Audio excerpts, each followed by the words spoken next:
하나님께서는 하나님의 사람을 통하여 권능을 전시시킵니다. 하나님은 디모데후서 1장 6절에 그러므로 내가 나의 안수함으로 내 속에 있는 하나님 문사를 다시 부리뜻 하게 하기 위하여 너로 생각나게 하노니라고 말씀하십니다. 인생의 본질은 사람과의 접촉이라고 할 것입니다. 그래서 하나님이 함께하는 사람을 만남이라는 겁니다. 무수한 사람과의 만남이 연속이지만 중요한 고비에서 중요한 인물과의 만남은 그 사람의 삶 전체를 바꿀 수도 있는 것입니다. 만남을 갈망해야 됩니다. 영적 갈망이 있다고 해서 당장에 되는 것이 아닙니다. 이런 갈망이 끊임없이 자신의 내부에서 샘솟듯 해야 오늘날 그 문을 찾을 수 있게 됩니다. 멸망의 때로는 부정적인 형태로 나타나기도 합니다. 하나님에 대한 원망이나 불평으로 나타나기도 합니다. 우리는 사랑과 관심에 대한 표현이 긍정적일 때는 존경과 기쁨으로 표현되지만 부정적일 때는 원망과 불평으로 나타납니다. 이 모든 것이 관심의 표현입니다. 하나님에 대한 관심이 없으면 이런 원망과 불평도 생기지 않습니다. 두 번째는 찾는 일입니다. 이 과정은 영적 여정에 대한 지식을 얻는 것을 의미합니다. 영적 여정은 반드시 올바른 지식을 갖춰야 됩니다. 복음 진리에 무지하면 절대로 그 여정에 들어갈 수가 없죠. 그러므로 영적 지식을 얻는 배움의 과정은 필수입니다. 이 배움은 신실한 신앙의 선배나 지도자를 통해서 배우게 됩니다. 영적 여정을 통과한 증거가 있는 지도자에게 배워주면 검증된 영적 서적을 통하여 지식을 통해서 얻을 수 있지만 살아있는 사람을 통해서 배우는 것이 가장 바람직합니다. 성령의 인도해 주시는 사람을 통해서 배우는 것이 가장 바람직합니다. 영적 멘토를 찾아서 만나는 것은 그 입구로 들어가는 중요한 포인트입니다. 영적 지식은 자신이 영적 성화가 같아야 쉽게 배우게 되고 이해도 잘 됩니다.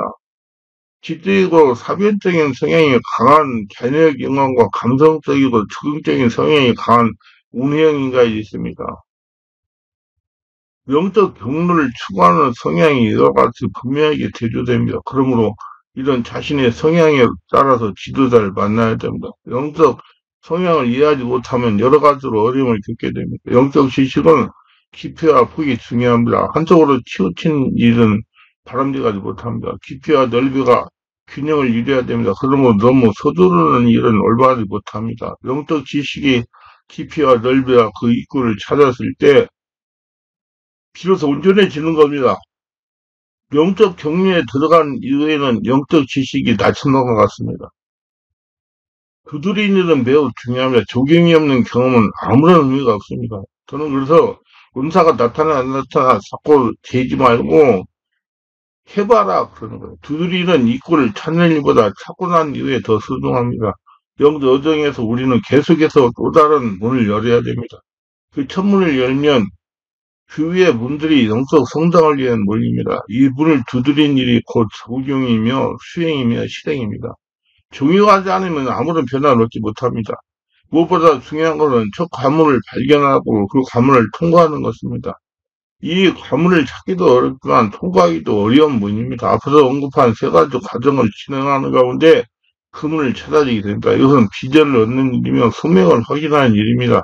자신의 길을 찾음으로써 비로소 영적 여정의 길을 들어서게 된 것입니다. 보다 쉬운 것은 영적 지도자를 통해서 개발하는 것입니다. 영적 관문을 찾았지만 그 관문을 확인하여 자신이 들어갈 길로 인식하기까지 어려움이 많습니다. 이 과정에서 신중한 성향을 지닌 사람들은 더 어렵습니다. 믿음이 적은 사람도 어렵습니다. 영적 입구는 획기적인 변화를 의미합니다. 사고의 변화와 가치관의 변화가 영적 여정의 입구입니다. 생각이 바뀜으로써 삶이 바뀌게 됩니다. 새로운 세계로 들어가는 것은 새로운 경험을 얻게 되는 것을 의미합니다. 영적 여정의 입구는 이런 변화를 가져오는 것입니다. 그 변화는 획기적이기 때문에 누구나 의식할 수 있습니다. 사람에 따라 획기적인 변화를 획기적으로 느끼지 못하는 사람도 있을 것입니다. 획기적인 변화의 시스템이 영적 경로에 들어가는 입구입니다. 이 변화는 중요한 인물을 만나는 것을 포함해서 중대한 실현과 삶의 고비일 수도 있고 환경의 변화와 육체의 질병일 수도 있습니다. 가장 바람직한 것은 중요한 인물과의 만남입니다. 엘리사가 엘리야를 만나고 여호수아가 모세를 만나고 디모데가 바울을 만나는 것 같은 영적 지도를 만나는 것이 가장 이상적인 입구입니다. 사람과의 만남을 통해서 자신의 영적 경로의 입구에 들어서게 되지만은 이걸 인식하기까지 거쳐야 할 몇 가지 단계들이 있습니다. 이 부분에 대해서 다음에 다루겠습니다. 인생의 본질은 사람과의 접촉이라고 할 수 있겠습니다. 무수한 사람과의 만남이 연속이지만 중요한 고비에서 중요한 인물과의 만남은 그 사람의 삶 전체를 바꿀 수도 있습니다.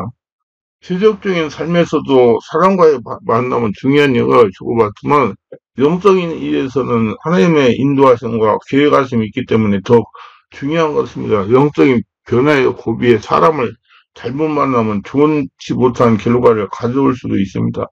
영적인 일에서 사람을 만나면 영적 영향을 주거니 받거니 하게 됩니다.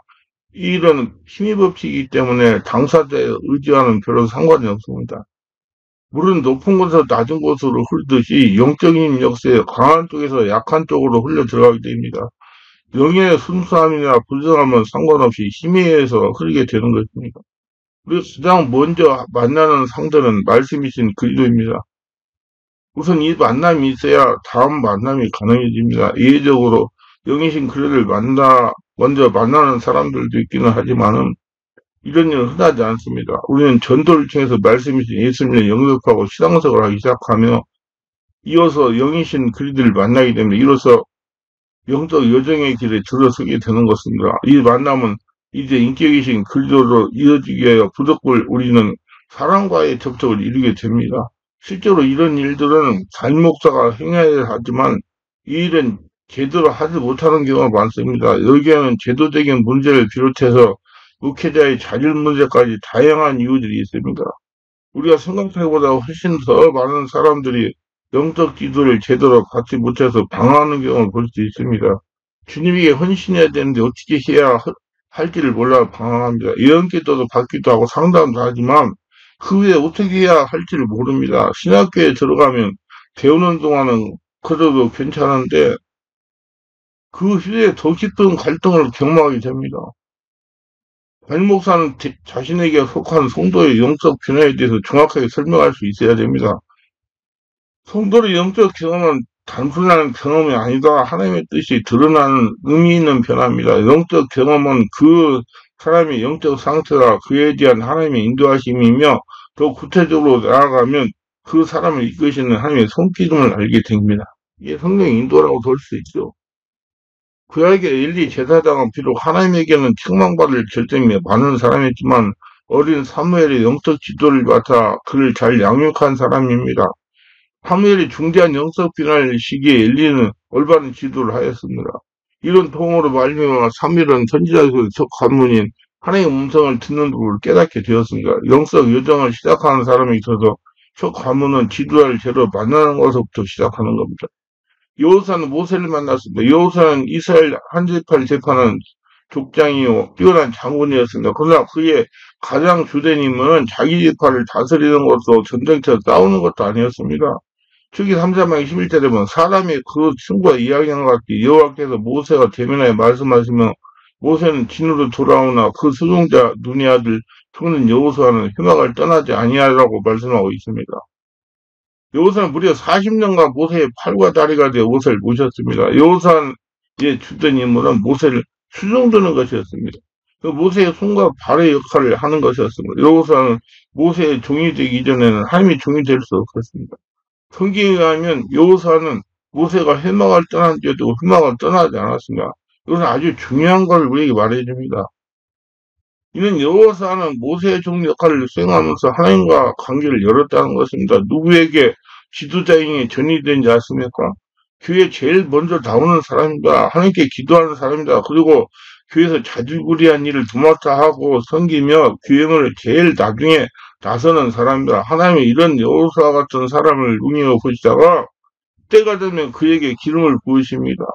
하면 성경에 보면 아주 주목할 만한 사실이 나옵니다. 하나님께서는 식인을 주실 때 모세 혼자 산에 올라오라고 명령했습니다. 왜냐하면 누구든지 산에 접근하면 죽을 것이기 때문입니다. 근데 여우사는 산의 중간 지점까지 모세를 따라 올라갔습니다. 중요한 사실은 그럼에도 불구하고 그가 죽지 않았다는 그 사실입니다. 그것은 이미 일정 부분 모세에게 역사는 성령이 여우사에게 전이됐음을 말해줍니다. 여호사가 모세를 성실껏 모시는 가운데 이미 모세에게 역사하는 성령의 여호사가 임한 겁니다. 훗날 여호사는 모세 안수기를 받습니다. 그리고 그때 지혜의 신으로 충만하게 됩니다. 아브라함의 속과 롯은 반대였습니다. 아브라함을 따라다니는 것을 바빠서 하나님과 관계를 열지 않았다는 겁니다. 창세기 13장 8, 9절을 보면 아브라함이 롯에게 이르되 우리는 한 고르기라 나나 너나 내 목자나 내 목자나 서로 다투게 말자. 내 앞에서 온 땅이 있지 않냐? 나를 떠나라. 내가 좌하면 나는 우하고 내가 우하면 내가 좌하리라. 그자 육신에 속한 롯은 자기 생각대로 행동을 합니다. 창세기 13장 10절로 11절에 보면 이에 롯이 눈을 들어 요단적을 바라본 데고 수아까지 물이 넉넉하여 여호와께서 소돔과 고모라를 멸하시더니였으므로 여호와께서 동상 갖고 애굽 땅과 같더라다. 그러므로 롯이 요단 언적을 택하고 동으로 옮기니 그들이 서로 떠난지라. 롯이 하나님께 물어보지도 아니하고 자기 생각과 마음대로 눈에 좋게 보이는 소돔 땅으로 갔습니다. 롯이 유기눈으로 볼 때 소돔과 고모라가 여호와의 동산처럼 좋아서 선택에 들어간 곳인데 그곳에서 소돔과 고모라 사람들의 불편한 행실 때문에 의로운 심령이 상하고 말았다는 것입니다. 베드로서 2장 8절 말씀에 이 의인이 저희 중에 거하며 날마다 저 불법의 행실을 보고 들으므로 그 의로운 심령을 상하리라고 그랬어요. 의인이라도 소돔과 고모라는 장소가 롯의 가정을 완전 파괴해버린 겁니다.